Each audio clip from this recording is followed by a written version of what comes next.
Maillard Abogados Laborales presenta. Y es lunes y nos da muchísimo gusto saludar a César Maillard Cárdenas, socio director de Maillard Abogados Laborales. Muy buenas noches, César, qué gusto saludarte. Buenas noches, Male, el gusto es mío, ¿cómo estás? Bien, gracias, César. Oye, un tema por demás relevante. ¿Cuáles son las diferencias entre la subcontratación de personal, servicios especializados o de ejecución? ¿A qué se refieren con esto, César? Precisamente dan a conocer un comunicado de la Prodecon. El título del comunicado es: conoce los conceptos que pueden servirte para identificar si tu actividad se trata de un servicio especializado, evitando así contingencias fiscales en materia de deducciones y acreditamientos. Lo que pretende este documento es precisamente diferenciar la subcontratación de personal, los servicios especializados o ejecución de obras y especializadas y los servicios independientes.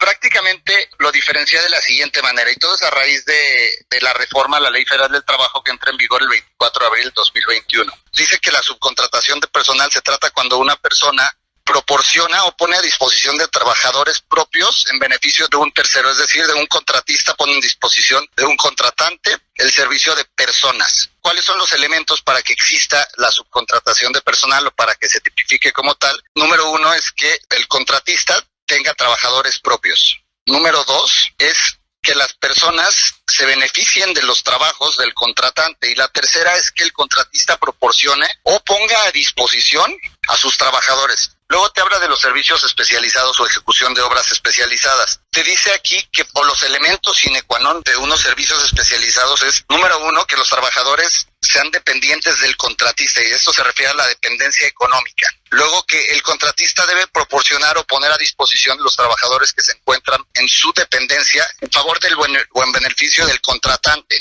Luego tienes que acreditar tu carácter de especializado y además tienes que prestar los servicios o la ejecución de obras con carácter de excepcional, es decir, no pueden ser de manera repetitiva y constante, porque si no ya se consideran tus trabajadores y no servicio especializado como tal. Y luego te habla de los servicios independientes. Los servicios independientes no son otra cosa más que los servicios o un contrato de obra a precio alzado, que también lo contemplaba el Código Civil. Y te dice que para que se consideren servicios independientes, prácticamente solo son dos reglas generales.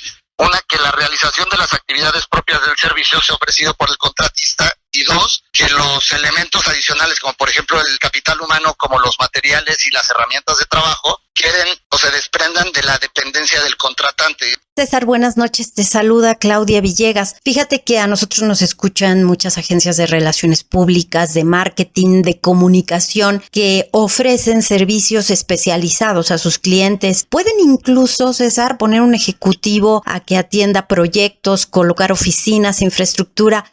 ¿Qué sucede con este tipo de servicios? ¿Es necesario registrarlos? Sí, por supuesto que se registran, o sea, sin duda se van a tener que registrar. Y sí se trata de un servicio especializado y no de subcontratación de personal. Pero el registro debe de ir acompañado con todos los elementos de forma que les dije anteriormente. Si no, el registro lo van a cancelar, aunque ahorita no los vayan a otorgar por la falta de capacidad que tiene la autoridad para registrar a todos los patrones o servicios especializados, pero después van a venir las cancelaciones. Entonces, ¿sí se debe de registrar? La respuesta es sí. Gracias, César. Buenas noches. Te saluda Romina Román, y para las personas que nos escuchan, ¿cuáles serían los 3 pasos principales para aquellas personas que tienen una empresa y que deben de hacer el registro? La gran diferencia es la dependencia económica, ¿ok?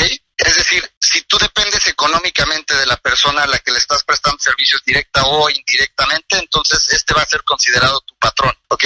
Si no hay dependencia de los trabajadores que comparte el contratista con el beneficiario a través de los diversos actos que proporcionen o pongan a disposición a los trabajadores, entonces ya no se va a entender como servicio especializado y sí se va a entender como subcontratación de personal para todos los efectos que pueda tener alcance en materia de inspección o en materia de un juicio con posterioridad. César, por ejemplo, los trabajadores que tienen 3 empleos, que tienen más de un patrón, que no dependen de solo una persona, ¿ahí cómo se juega? ¿Cuál es la responsabilidad tanto del patrón como del empleado? Aquí hay que diferenciar dos cosas. La primera, sí puedes tener más de un patrón y sí puedes tener más de un trabajo, incluso 3 o más, como bien decías. Pero para cumplir con todas las formalidades de ley, tienes que tener diferentes registros patronales y especificar cuáles son las condiciones de trabajo dentro del contrato individual de trabajo. Esto tiene que no perder la inverosimilitud. ¿Y a qué me refiero con esto? Si tú dices que en un trabajo vas de las 8 a las 6, luego en el otro de las 6 a las 12 y luego de las 12 a las 8, pues bueno, es imposible que una persona viva así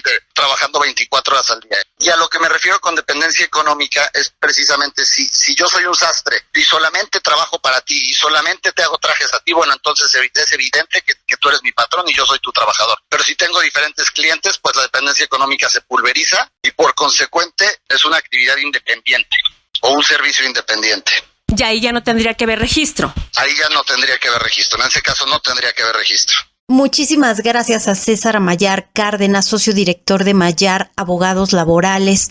Hablamos de las diferencias entre subcontratación de personal, servicios especializados o de ejecución de obras especializadas y de servicios independientes. Un gran tema. César, gracias por las claves que nos das para poder vivir y convivir con las nuevas reglas los próximos meses, adaptándonos. Por favor, César, tus datos de contacto.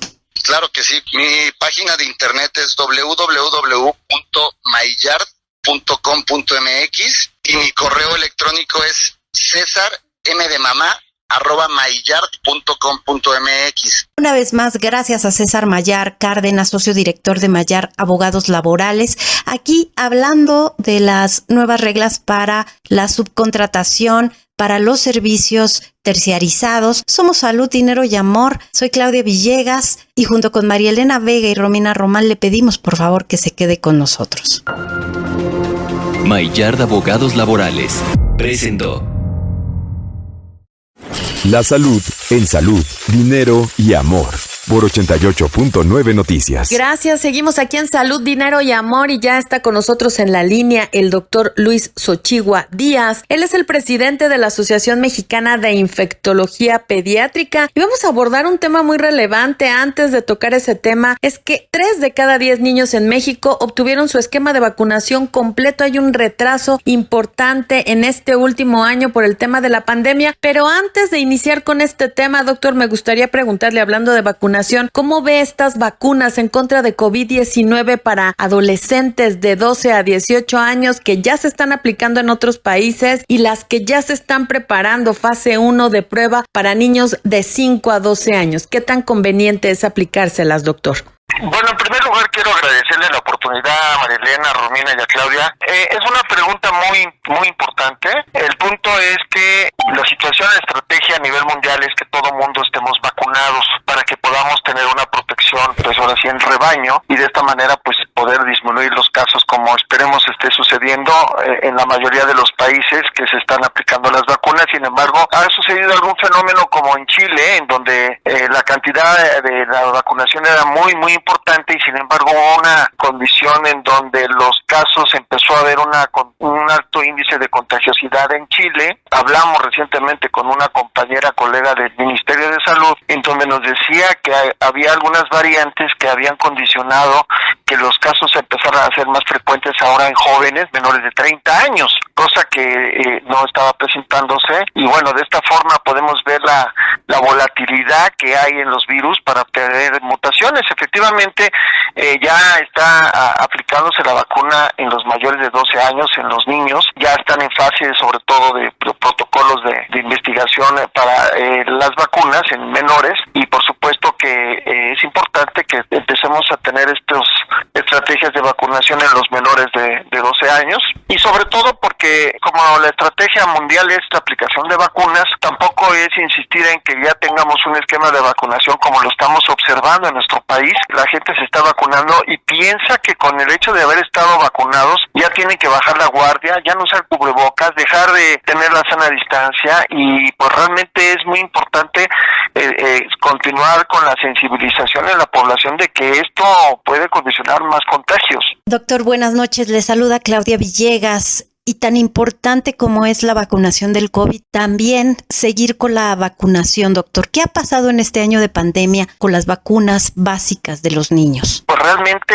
pues las madres, siempre con su instinto de protección, evitando los contagios, han dejado de acudir a los centros de salud y han descuidado en ese aspecto completar los esquemas de vacunación. Hay reportes por la UNICEF, la OMS, de millones de niños a nivel mundial dejaron de acudir a sus centros de salud, a sus centros de referencia de vacunación. Es importante tomar en cuenta la campaña que tiene el gobierno precisamente en el aspecto de difundir, de sensibilizar a nuestra población de que acudan. Entonces sí se tiene que insistir mucho en los medios de comunicación como el de ustedes para que la población acuda. No importa que ya se le haya pasado, hay estrategias de vacunación en donde se tienen que actualizar, y no nada más esta, sino el resto de las vacunas, sobre todo tomando en cuenta que los pequeños menores de 1 año es donde más tienen su esquema de vacunación. Hay que insistir en esto. Doctor, muy buenas noches. Le saluda Marilena Vega. Oye, ¿qué nos puede decir respecto a las personas que dicen que la vacunación trae más complicaciones, que no se llevó a cabo el reglamento, los requisitos de la creación de una vacuna para el COVID que representa por lo menos 3 años para hacer estudios clínicos? ¿Qué pasa? ¿Es mejor vacunarse o esperar? Bueno, la industria farmacéutica, en especial de la industria de la producción de biológicos, perfectamente tiene estructurados los pasos para la realización de estas vacunas, y bueno, no se inició totalmente de cero, sino que realmente en condiciones de emergencia, pues echaron a andar desde el primer momento, desde que inició en China, pues la capacitación y la estructura de la investigación para la producción de estos biológicos. Efectivamente, son los estadios que va a tener la producción de estos biológicos varía, pero dada los estudios que tienen y las consideraciones logísticas de estos biológicos, pues sí se realizaron de una forma muy acelerada estos protocolos en donde se estuvo estableciendo pues la seguridad y la eficacia que tienen estas vacunas. Entonces, efectivamente, como cualquier vacuna, puede llegar a haber reacciones. Es importante que la población tenga la seguridad de la aplicación. Cualquiera de las vacunas que se están poniendo es más el beneficio que el riesgo de la adquisición de algún efecto adverso. Luis Ochigua Díaz, infectólogo pediatra, presidente de la Asociación Mexicana de Infectología Pediátrica, gracias por esta entrevista, y por supuesto que aquí en Salud, Dinero y Amor vamos a seguir promoviendo la importancia de vacunar a nuestros niños. Muchas gracias. Quédese por favor, somos María Elena Vega, Romina Román y Claudia Villegas. Salud, Dinero y Amor, regresamos. Nuestra cápsula de bienestar y seguridad en Salud, Dinero y Amor. Amigos de Salud, Dinero y Amor, en nuestra cápsula de bienestar de patrimonio familiar, queremos comentarles que se está firmando un acuerdo entre la Asociación Mexicana de Instituciones de Seguros, la AMIS, la CONDUCEF, la Comisión Nacional de Seguros y Fianzas, por supuesto de la mano de la Secretaría de Hacienda. Esto con el objetivo de que haya una mayor equidad de género, de que se establezcan reglas que permitan el mismo desarrollo y la misma equidad de género que hoy tienen los hombres para las mujeres, que tengan las mismas condiciones laborales, por supuesto económicas, condiciones sociales, lo cual es muy importante, no solo porque en estos momentos necesitamos de plazas laborales para las mujeres, sino porque también hay talento y mucha capacidad. ¿Cómo lo ves, Claudia? Uno de los más relevantes, sin duda, María Elena, compromiso de promover inclusión, diversidad, equidad en la industria de los seguros. No solamente hablamos del diseño de productos,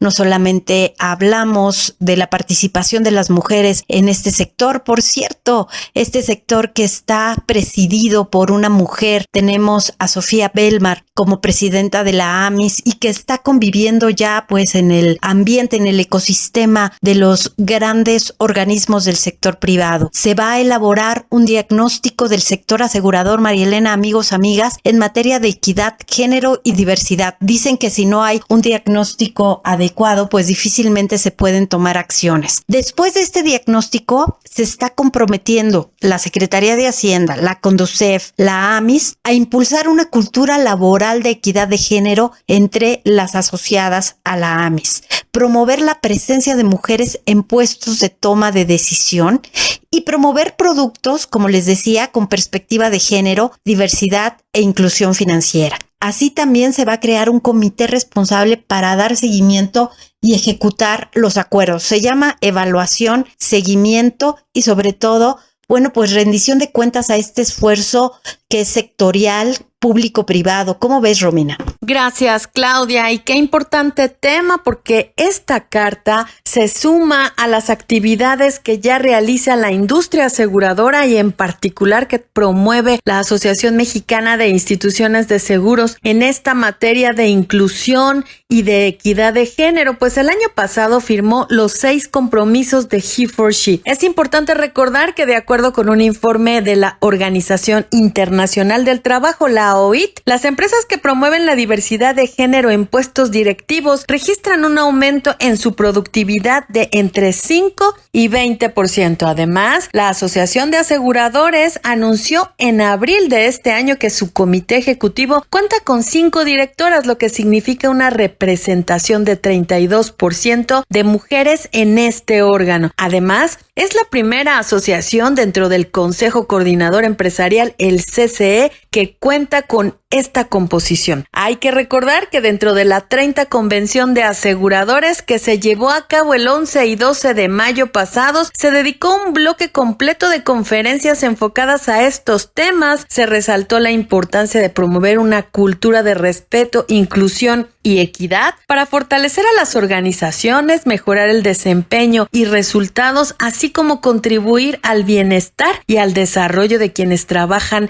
en esta importante industria. Un tema de verdad para reflexionar. Están registrándose aumentos en la productividad en las empresas que así lo han considerado. Y hasta aquí nuestra cápsula de patrimonio, bienestar y de seguridad. Quédese con nosotros aquí en Salud, Dinero y Amor. Sus amigas Claudia Villegas, María Elena Vega y una amiga y servidora, Romina Román. Vamos a un corte rapidísimo y regresamos. Ellas te apasionan.